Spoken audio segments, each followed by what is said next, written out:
E eu vou compartilhar minha tela. Tá. Microscopia tá aqui embaixo. Ou tá na primeira aula? Não, tá aqui. Tá, vamos lá.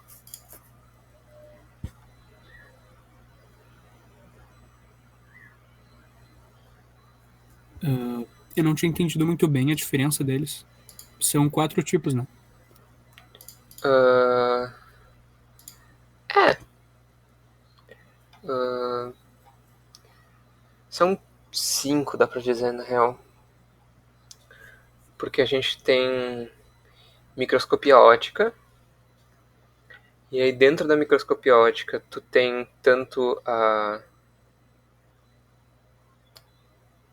de luz visível quanto a fluorescência. Então se tu quiser contar como uma ou duas, aí fica pra ti. Aí no microscópio eletrônico tu tem a de transmissão e a de varredura.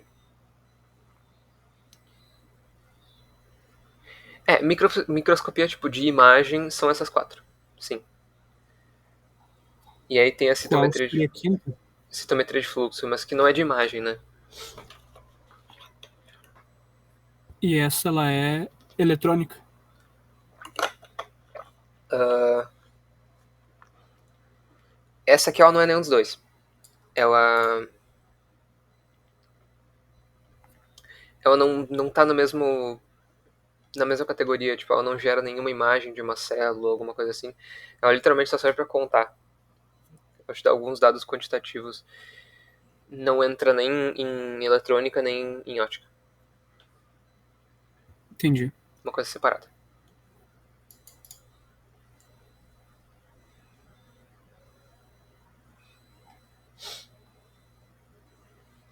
Será que você pode explicar os tipos, as diferenças deles? Claro. Uhum. Obrigado. Uh, microscopia ótica. Uh, primeiro, tu é o observador, né? Quer dizer, tu pode colocar uma câmera, mas uh, a imagem sai diretamente do negócio. Então, uh, tu ou vai ter uma fonte de luz aqui, ou uma fonte de luz do lado, se for fluorescente, mas enfim. Microscopia ótica, tu vai ter a de luz visível, que a luz atravessa a amostra, e tu vai poder ver, e tu pode ver coisas vivas nessa amostra. Na microscopia de fluorescência, a luz ela vai estar não vai atravessar a amostra, ela vai fluorescer a amostra, ela vai bater na amostra e a amostra vai emitir luz baseado nisso. Então, enquanto na microscopia ótica tu tem, quer dizer, na microscopia ótica de luz visível tu tem uma luz aqui, na de fluorescência tu vai ter uma luz aqui, assim, mais ou menos, para bater na amostra.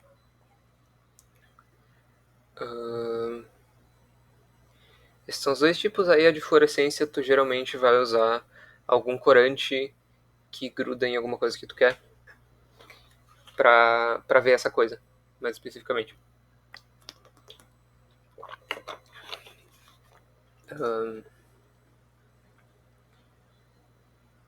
Assim, da ótica é basicamente isso. Tem o negócio da imunohistoquímica, que é basicamente tu faz o mesmo processo que isso aqui de cima, só que tu usa um anticorpo para ligar numa proteína específica. Então tu sabe onde é que tem essa proteína. É colocar especificidade na coisa, basicamente. E aí tu tem microscopia eletrônica, que tu tem dois tipos. Que é a de transmissão, que tu vai jogar um feixe de elétrons na tua amostra, e aí a tua amostra, tipo, os receptores embaixo vão receber a informação, e vão receber a informação, entre aspas, da sombra que acabou acontecendo. Não é sombra porque não tem a ver com fótons, mas é basicamente uma sombra.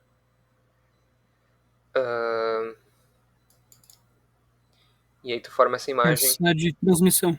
Isso. E antes eu tinha falado que o observador antes era tu.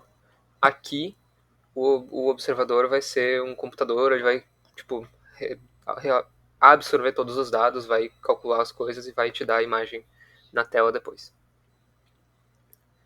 Tu não olha diretamente na máquina.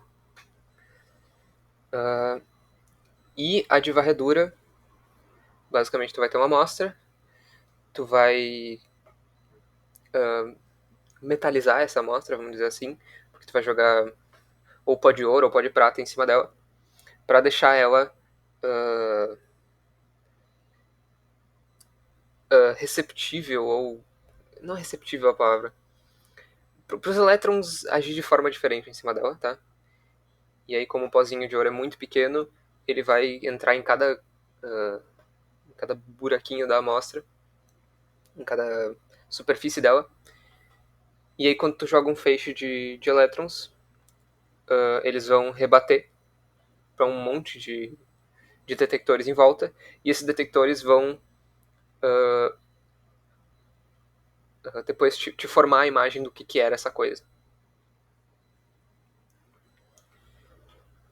Faz sentido? Sim, acho que eu entendi. Eu só fiquei um pouco confuso na de transmissão. A de transmissão é basicamente, assim, em escala eletrônica e microscópica. Pensa que tu tá virado, tu tá, tipo, encostado numa parede branca, tá? E aí tem uma pessoa com um balde de tinta na mão. É basicamente essa pessoa vai te jogar um balde de tinta, e o que não atravessar vai ficar, tipo, tua imagem ali, sabe? Vai ficar tua silhueta na Ah, parede. entendi. Isso é a, entre aspas, sombra que tu falou. Isso. É o microscópio, é a transmissão. Tu vai ter uma Entendi. diferença entre os elétrons que passaram e não passaram da tua amostra, e aí ele vai te gerar uma imagem.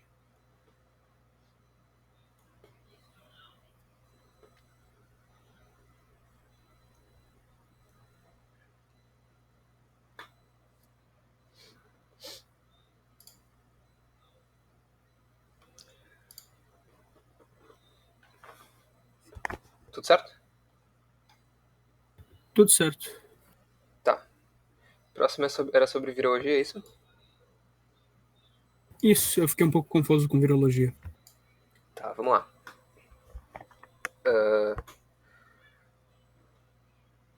Tu tem alguma pergunta específica? Não, é mais no geral.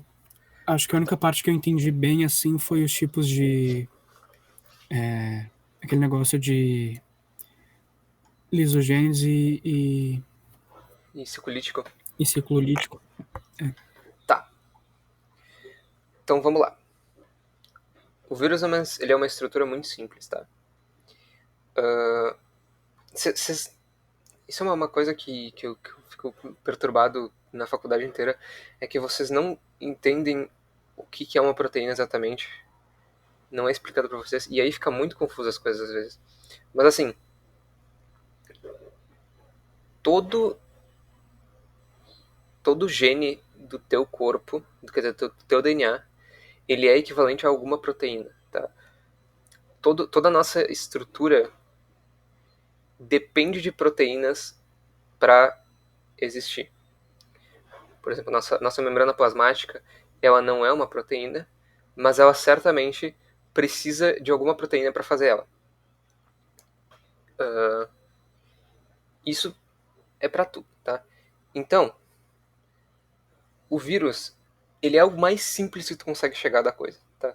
Porque ele é um genoma, que é basicamente o teu um manual de instruções para construir o vírus, e um capsídeo que ele é feito de proteínas, tá?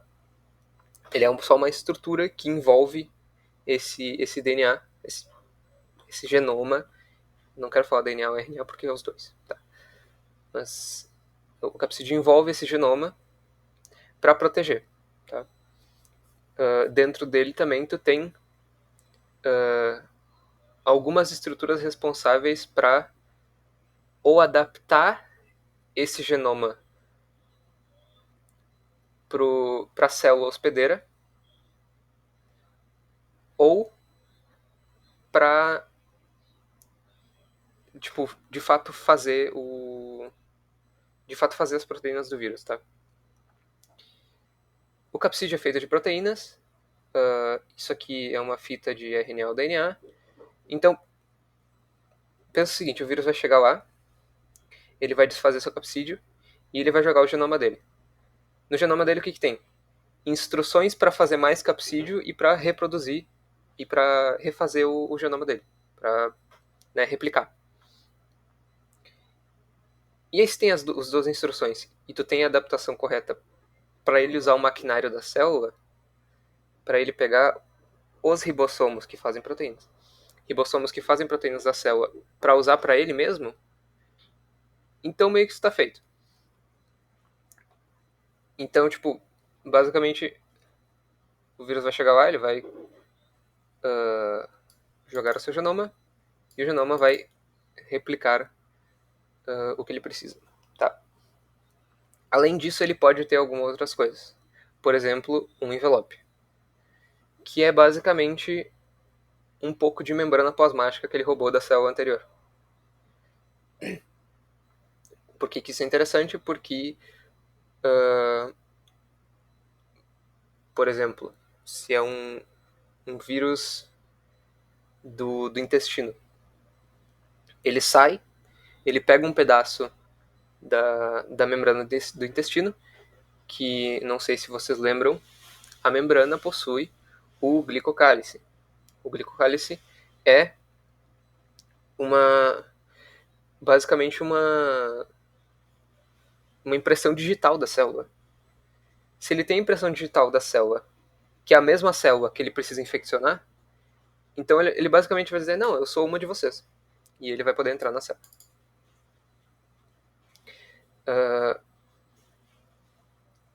Falei demais, mas eu quero saber como é que tá até agora. Acho que tá mais ou menos ok. Eu só fiquei pensativo numa coisa. Então, o envelope é composto pela membrana plasmática, ou pelo que sobrou dela, da célula anterior do vírus. Sim. Mas nem todos vão ter, né? Isso vai ocorrer só com aqueles que forem lisogênicos, então. Não tem a ver com lítico lisogênico, tá? Isso não acontece em todo mundo, tá? O envelope pode ou não acontecer. Mas é específico de cada vírus, assim. Algum vírus vai ter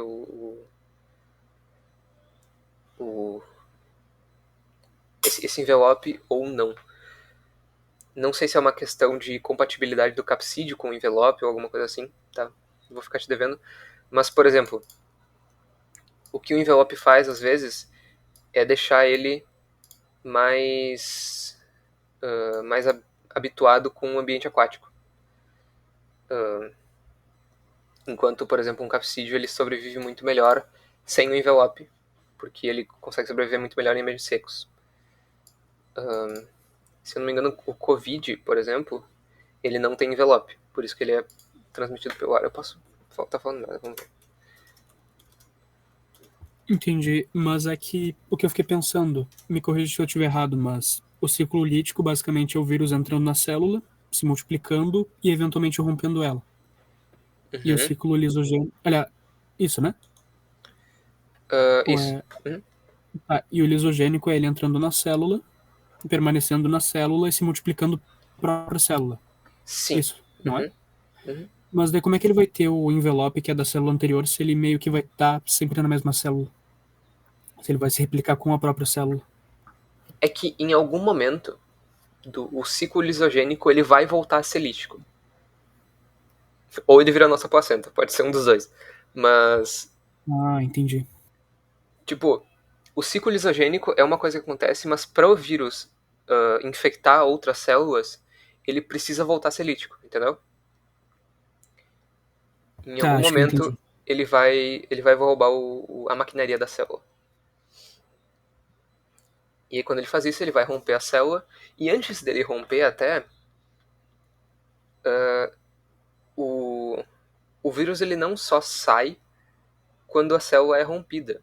Ele também pode sair por exocitose, se ele tiver uma... Se for uma coisa que ele sabe fazer, que ele consegue fazer, ele pode fazer exocitose. Antes da célula explodir. Quando a gente fala que a célula explode de tanto vírus, também pode ser verdade, mas às vezes a célula só morre porque ela não tem mais como sobreviver, sabe? O vírus roubou tanta maquinaria que ela não tem mais como e daí ela estoura, sabe? Uhum. Ou só para de funcionar. Enfim. O que mais tem sobre o vírus?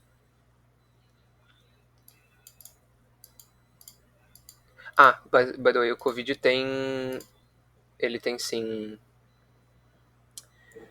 Como é o nome? Envelope. O Covid tem envelope.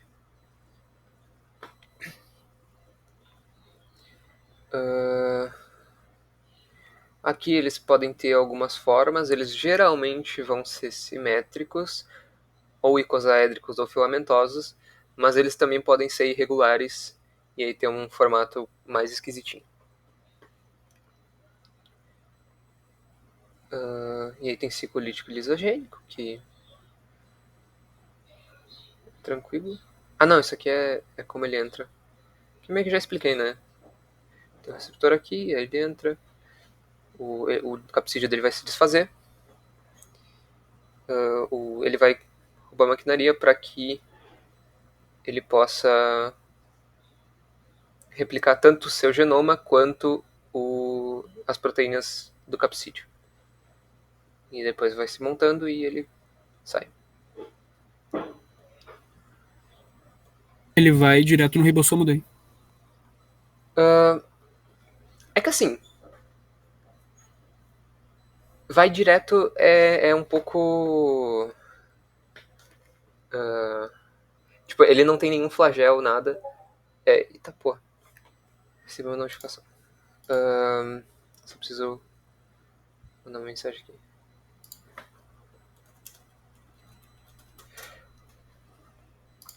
Ele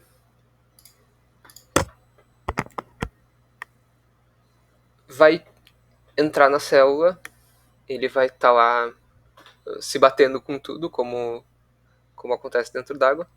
Como disse, o movimento browniano é todo mundo tá se dando porrada dentro d'água. E aí, em algum momento ele vai encontrar, por sorte, assim, por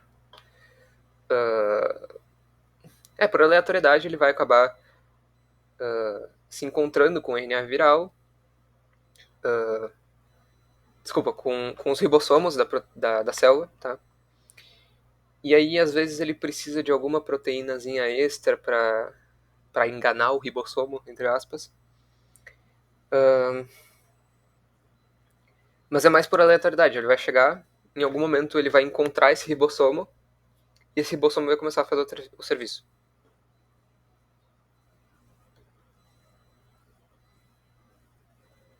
Entendi. Aí tem os bacteriófagos que infectam bactérias.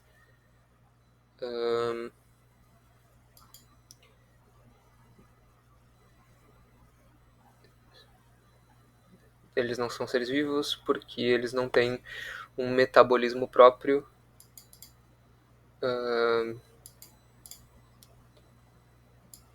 Apesar do código genético de seres vivos. Então, eles vão ter a mesma forma de se reproduzir, entre aspas, né? Que é com o guanina, citosina, timina e adenina. E eles também evoluem, variando seus genes.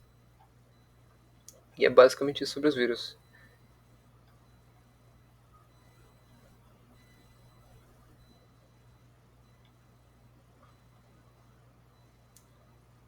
Faz sentido? Precisa de mais alguma coisa? Não, achei mais tranquilo do que eu lembrava. Eu acho que eu peguei meio terror porque eu fiz a prova sem ter, o questionário sem ter visto a aula, que eu tava viajando. Daí eu fui meio mal. Enfim. E agora em voltar ao celular, você falou? Citoesqueletos. Citoesqueletos. O que tem de citoesqueleto? Ah, tá. São os filamentos. Tá.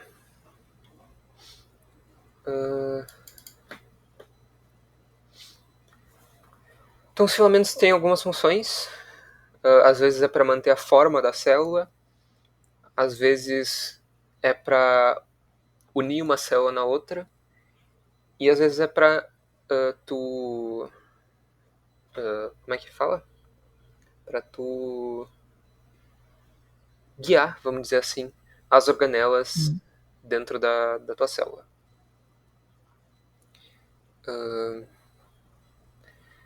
A gente tem alguns tipos, não vou falar deles agora porque a gente vai falar de um por um. Microtubos, eles são os mais grossos dos três, tá?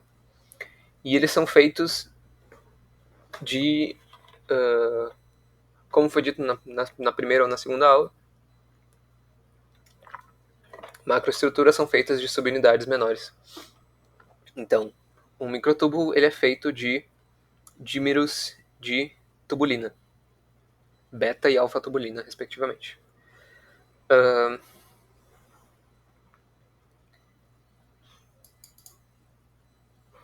Ele tem polaridade nas extremidades, então ele tem uma polaridade positiva e uma negativa.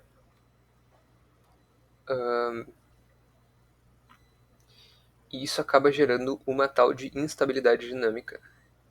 O que é isso? Eu vou chegar no slide antes de falar sobre.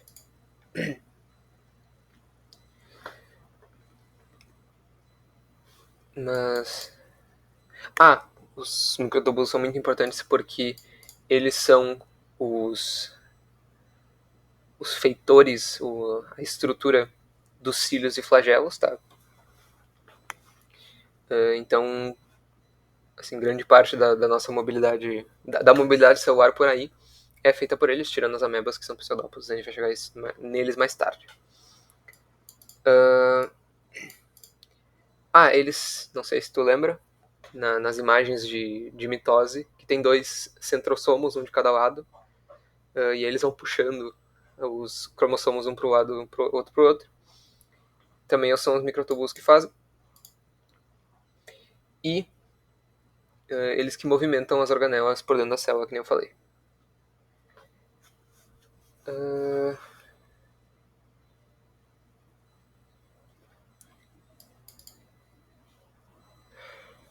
Tem um negócio das plantas.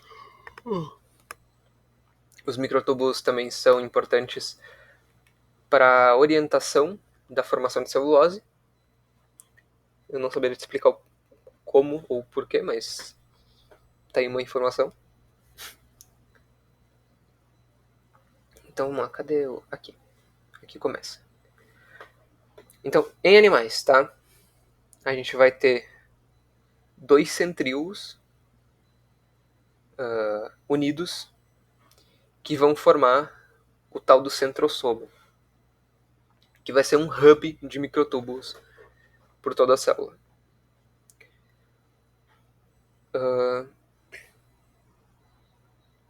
Eles vão ter uma região em volta deles cheias de proteínas específicas, tá? Porque, como, sei lá, tudo na célula, tu vai ter uma concentração maior de alguma coisa em partes diferentes da célula. Então, por exemplo, em volta do centríolo vão ter algumas proteínas específicas, em volta do retículo vai ter umas outras proteínas específicas, enfim. Concentrações diferentes dentro da mesma célula.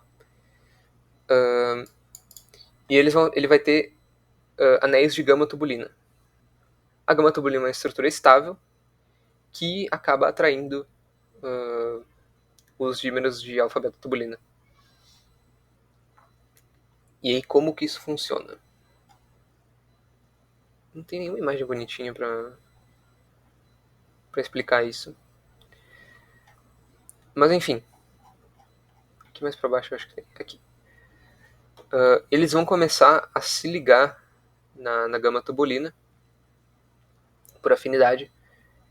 Só que pra isso eles precisam... Cadê, cara? Que ódio, não aparece imagem. Aqui. Eles precisam de GTP.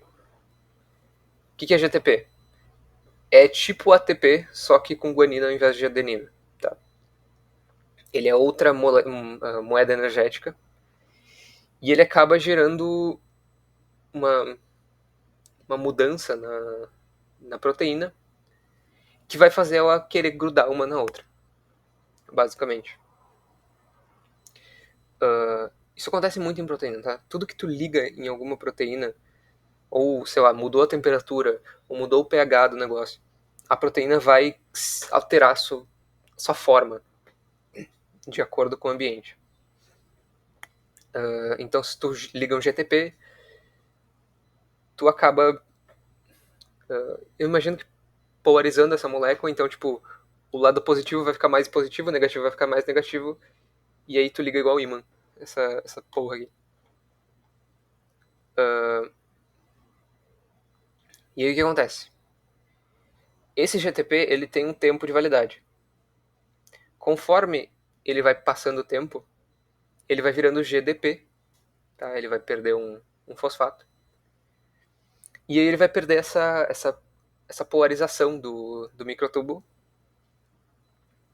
E ele vai começar a se desfazer. Como se um ímã tivesse perdido sua força. Isso aqui a gente chama de catástrofe, esse aqui é resgate, se não me engano. Só que, em algum momento, isso tem que chegar num fim. Tá? Quando ele chega, por exemplo, numa proteína na membrana, ele vai se estabilizar. Ele vai falar, não, agora tá ok. Agora tá bom. E ele vai parar de ficar crescendo e parando, e crescendo e voltando o tempo todo. Nas plantas, tu tem anéis de gama tubulina, tá? Mas eles não vão estar ligados a um centrosoma. O centrosoma é uma organela específica de animais.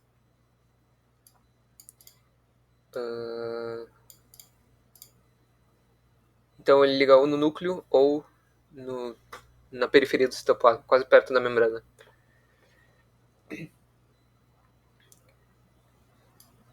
Quer que eu entre mais específico em alguma parte?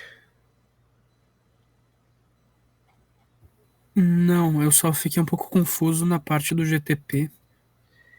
Tá.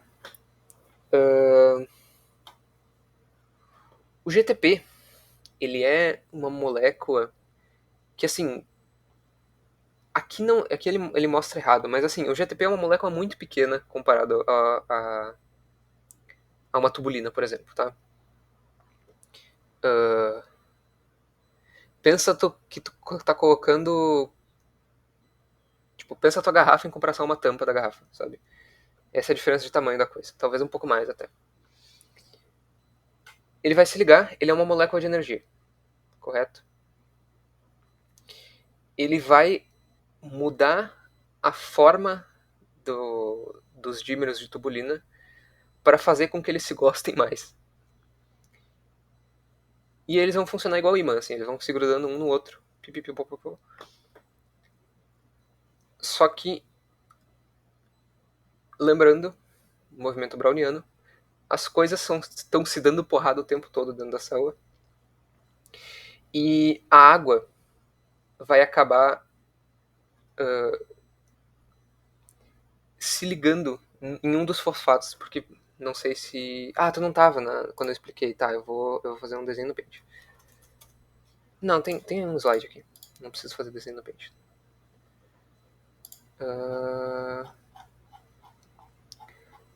É na aula de organelas que vai ter o fosfato. Aqui. Isso aqui é um ATP, tá? Tu vai ter adenina, tu vai ter a ribose, tu vai ter 3 fosfatos no final. Trifosfato. No GTP, isso aqui é uma guanina e o resto continua igual. Tá? O que acontece? Quanto mais fosfato, mais energia tem essa molécula. Só que o oxigênio, não sei se tu lembra de química inorgânica, ele é muito eletronegativo. Ele vai acabar se ligando muito fácil, por exemplo, com os hidrogênios que tem na célula, que tem na água da célula. No H2O, ele vai acabar ligando no H. E ele vai se desprender. Vai ficar só ADP. E aí, com menos energia,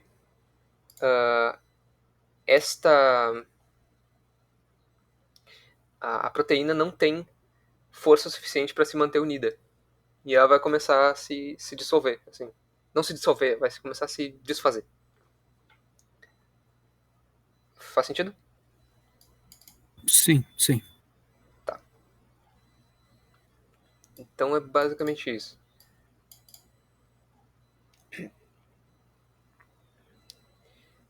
Aí a gente tem duas proteínas motoras, que a gente chama, que são proteínas que vão levar as coisas guiadas, tipo, grudadas no microtubo. Como eu falei, o microtubo ele serve para mover as coisas dentro da célula, serve para guiar as coisas. Então, por exemplo, uma adeneína ou uma cinesina vai grudar numa vesícula ou numa organela qualquer e vai começar a levar elas por aí. A adeneína sempre leva para a extremidade negativa, ou seja, mais perto do centrosomo, mais perto do núcleo. Mais perto do núcleo eu retiro o que eu disse. Eu não sei se não pode ter do centrosomo para o núcleo. Enfim.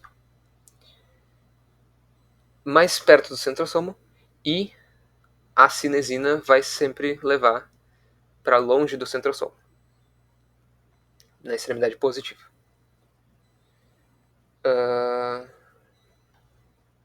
Elas precisam de ATP para funcionar e assim, nada demais, eu acho, nessa parte. Assim, no máximo só lembrar que dineína leva para negativa, cinesina para positiva.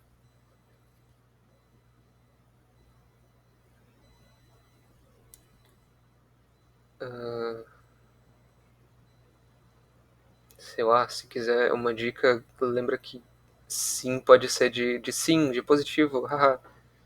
E a dineína é o contrário.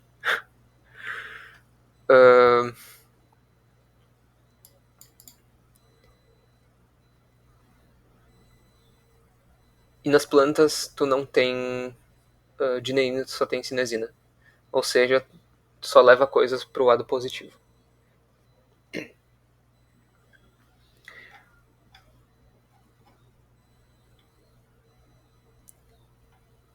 Questão de mobilidade celular.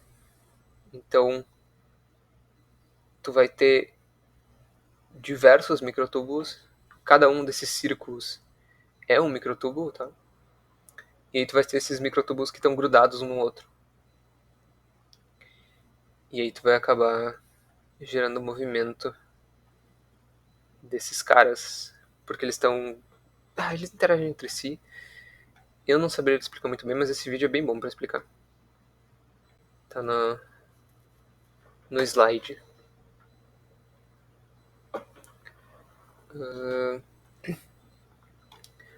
Tudo certo até aqui? Alguma dúvida? Acho que tá tranquilo até agora. Tá. Então, filamentos de actina.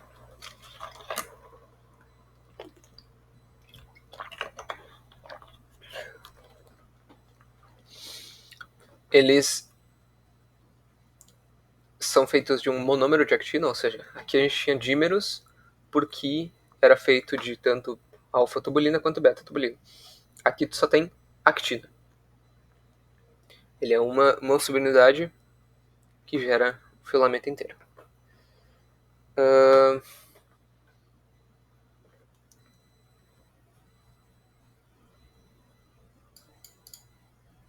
tu vai ter basicamente essa estrutura que é, por exemplo, tu vai ter duas fileiras assim que vão se entrelaçando entre si. E eles são bem fininhos. Dos três lá em cima, eles são os mais fininhos. Assim. Para que eles mais servem? Para modificar de fato o esqueleto da célula. Porque a gente fala de citoesqueleto, a gente fala dos três, mas essa é a que mais vai estar ligada com a forma da célula.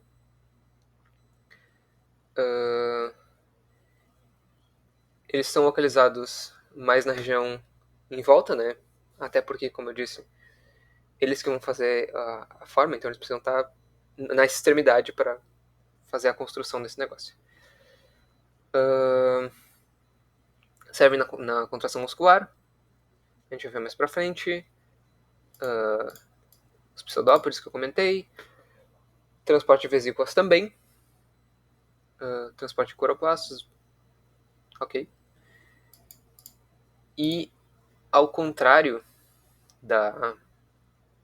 dos microtúbulos, eles têm a tal do treadmilling. Que treadmilling é esteira em inglês, né? No caso, esteirando, né? Porque é meio que isso, assim. Em uma ponta ele vai começar a se desfazer, em outra ele vai começar a se fazer, se produzir. E aí fica nesse ciclo sem fim. E precisa de ATP. É meio que a mesma coisa dos microtúbulos, no sentido de ele precisa de ATP, ele precisa de energia para se conectar um no outro. E quando esse ATP vai perdendo um fosfato, ele vai ficando mais fraquinho, a ligação não vai se fazendo muito presente. Obviamente, o positivo cresce mais rápido que o negativo se desfaz, porque senão não teria filamento, né?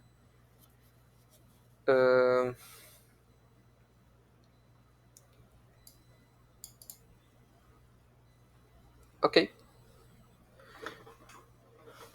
Sim, eu só não entendi qual parte que faz, qual parte desfaz. A parte positiva faz, a parte negativa desfaz. Ah tá, mas não tem um nome específico pra elas. Não, é positivo e negativo só.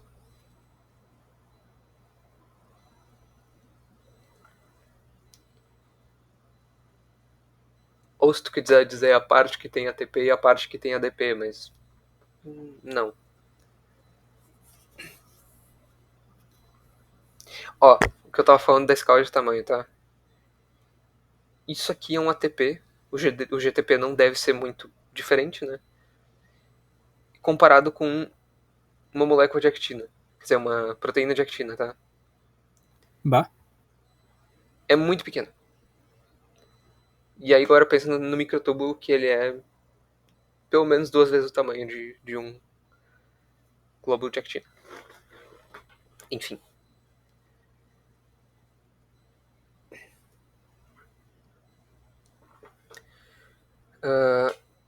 Os filamentos de actina, eles vão ter a tal da miosina, que vai fazer a movimentação das vesículas e organelas pelas células, mas não só isso.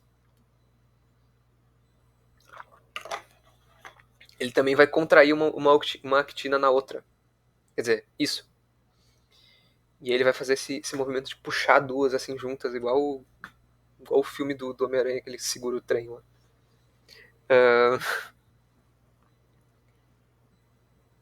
E aí, isso vai fazer coisas muito legais que mais pra frente a gente vai ver, porque os slides não estão montados como eu quero. Porque não são meus.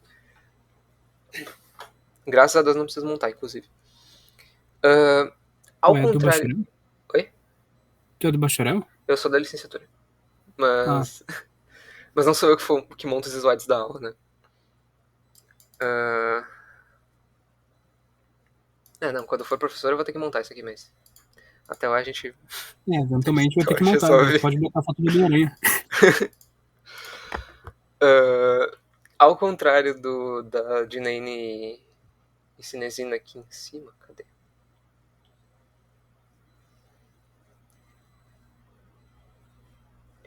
que quando ela tem ATP, ela liga ao microtubo, e quando ela tem ADP, ela desliga do microtubo, aqui é o contrário. Tu vai precisar de energia para desligar essa coisa. Tu vai jogar o ATP, aí ela vai desconectar, e, tipo, até ela chegar aqui, ela já vai ter afinidade com a actina de novo, e daí ela vai pá, de novo. Aqui. Aí depois você vai jogar um ATP aqui, pum! Aí ele vai ir pra frente de novo. Ao contrário do outro, em que tu tira a energia e ela perde a afinidade. Aqui tu coloca a energia. Aqui tu tira a energia e ela ganha afinidade.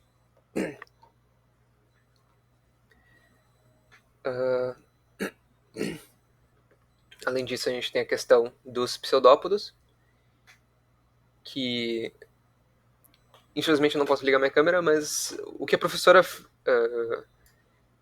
atuou em aula é assim, perfeito o que é. Assim. Tu joga pra frente, tu se gruda no lugar e aí tu começa a se puxar teu corpo pra frente com a contração da actina. Alguma dúvida até aqui? Acho que não, só fiquei meio pensando nesse movimento que tu falou. Cara, pensa que tu tá rastejando no chão. Tipo, tu joga o braço pra frente, tu se segura no chão e aí tu começa a puxar todo o teu corpo pra frente. Tá. Tá? É basicamente isso. Só que aqui, por exemplo, tu vai projetar os filamentos de actina pra frente. Em algum momento eles vão se aderir no chão. No caso, a célula vai se aderir no chão, né? E aí, quando ela se adere, a miosina vai puxar todos os filamentos pra frente. Entendi.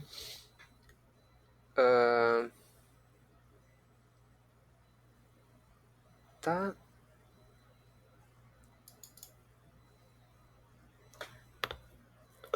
Ai. Deixa eu ver.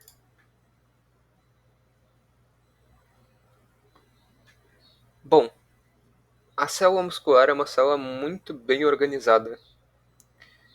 E ela é muito esquisita. Mas basicamente tu vai ter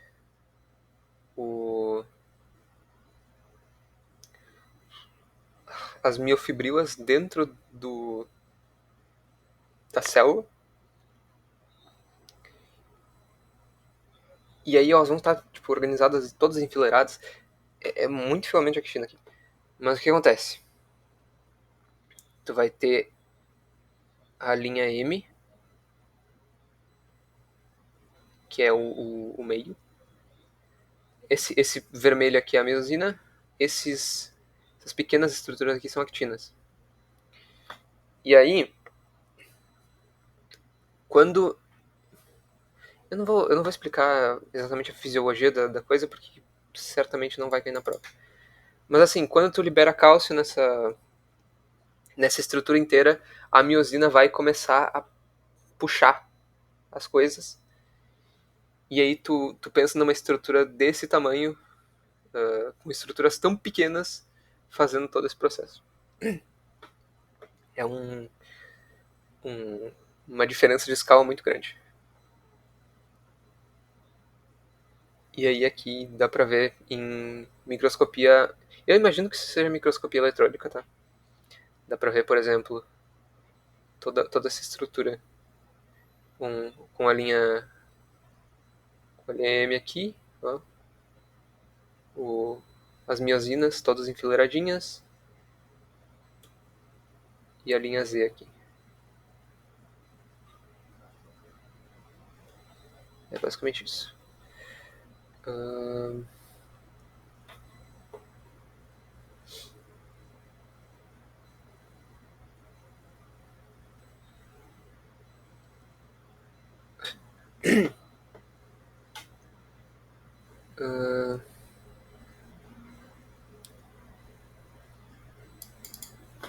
Ligam-se com muitas forças actinas, tá? A cabeça da miosina se inclina.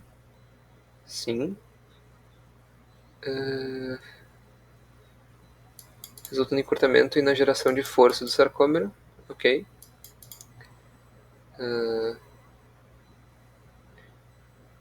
Fazem com que os filamentos deslizem entre si.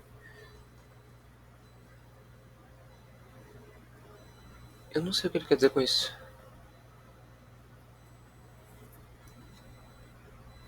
Ah, tá. Ele só tá dizendo que quando tu puxa, a coisa vai ficar uma do ladinho da outra. E a actina vai ser puxada pra entre os filamentos de miosina aqui. Nada demais.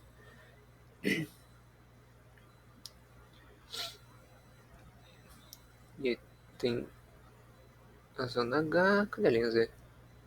A expressão continua até as extremidades dos filamentos atingirem as linhas Z. Então, isso só vai acabar quando a miosina chegar aqui. Ó. Aqui o filamento de miosina quase na linha Z.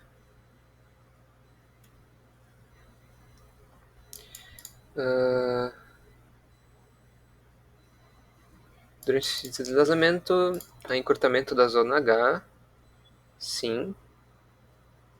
Que a zona H é a região onde não tem actina.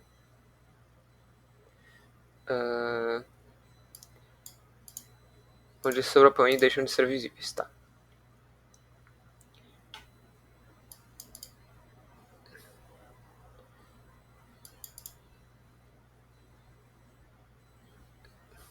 Cacete, quanta coisa. Tá. Ok.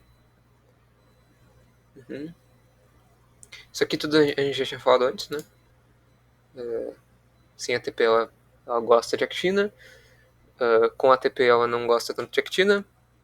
E conforme o ATP vai se hidrolisando, ou seja, ele vai perdendo um fosfato, ele vai voltando a se ligar com o filamento. Aí ele vai se ligar, ele vai se contrair, né? Liberação de pi. Não, realmente não sei o que é. Eu acho que é essa contração mesmo, aquilo que eu falei, de puxar para trás. Porque a miosina se curva em todas as imagens que a gente viu dela.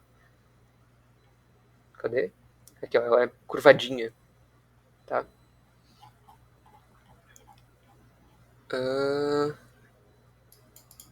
E daí libera o ADP e ó, tá, ok.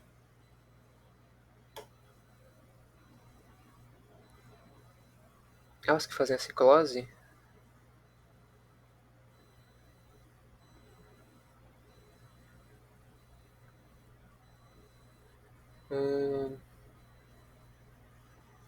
Tu foi na aula prática?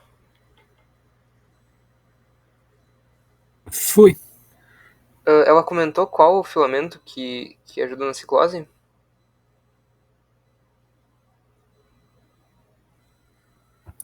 Talvez tenha, mas eu não me lembro.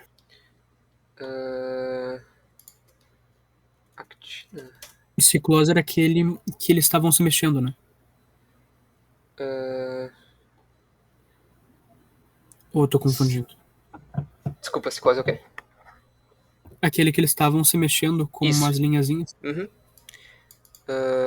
Sim, a ciclose é de actina e miosina.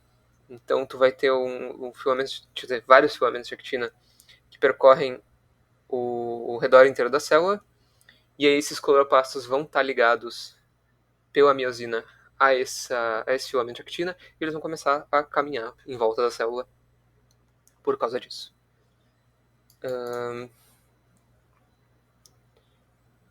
Orientação de cloroplastos. Tá, ela faz outras coisas na planta. Filamentos intermediários. Vamos lá. Quer dizer, alguma dúvida até aqui? Vamos por partes. Não, acho que tá tranquilo. Só o conceito em si de ciclose é o próprio movimento.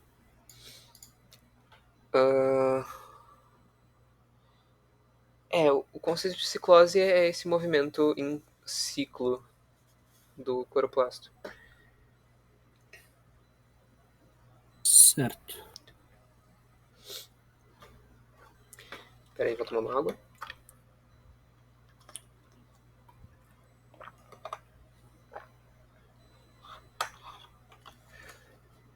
Tá. Qual que é dos filamentos intermediários, tá? Eles são intermediários. Eles têm um tamanho mediano, tá? Se tu pegar o microtubo e tu pegar a actina, eles estão no meio. É basicamente isso. Eles também gostam muito de se enovelar. Se novelar não, mas se juntar. Eles são fibras proteicas, geralmente, tá? A coisa que vocês mais vão ver, por exemplo, no nosso corpo é queratina.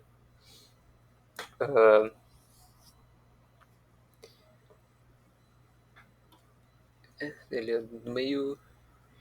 E eles são muito resistentes, basicamente, porque eles são realmente fibras, eles têm a estrutura, por exemplo, de uma corda, né? Que tu vai enrolando um fio no outro, tu vai deixando uma coisa bem resistente. Tá. São feitos para resistência mecânica, ponto de ancoragem para cromatina, ou seja, não sei se lembra o que é cromatina, mas é a parte... como é que é? A parte menos compactada do DNA inteiro lá dentro do núcleo. E aí essas coisas não ficam jogadas lá dentro, elas estão ancoradas nos filamentos intermediários. E participam de junção de célula a célula. Tá? Como elas são intermediárias, elas são só um monte de coisa que se comportam meio que da mesma forma, elas não são só de actina ou de tubulina. Elas, por exemplo, tu vai ter epitélios com queratina, tu vai ter células nervosas com neurofilamentos, tu vai ter lâminas nucleares em células nucleadas, que é, se eu não me engano, embaixo da membrana nuclear tu vai ter um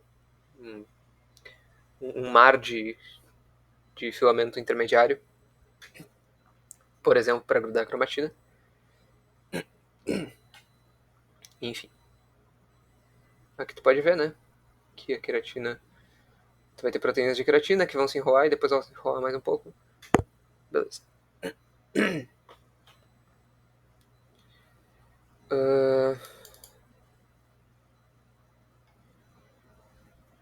Aqui, ó.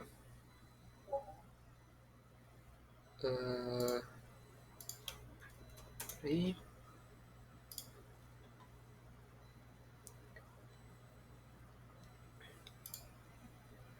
Tá, tudo certo.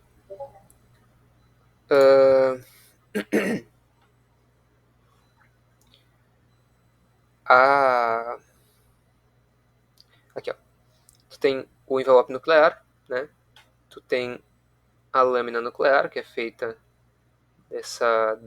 desse filamento intermediário, e aí tu vai ter a cromatina sendo ligada, assim, servindo de guia para não se perder lá dentro.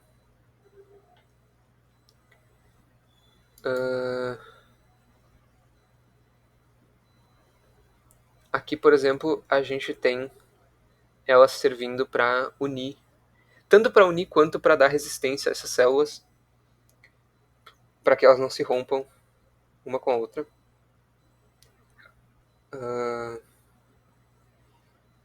E aqui a gente tem os tais dos desmossomos, que são essa estrutura que fazem essa função de tanto trocar essas queratinas atravessar essas queratinas uma célula na outra, quanto para fazer a mediação dessa união.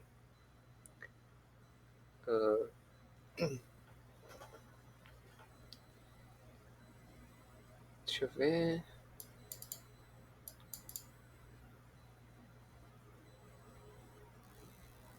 Ok. Até pouco tempo atrás se achava que não se tinha filamento intermediário em célula vegetal.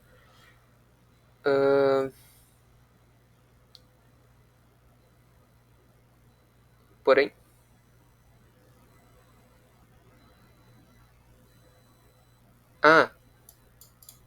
depois se descobriu que se tem um equivalente às proteínas, às lâminas nucleares, basicamente.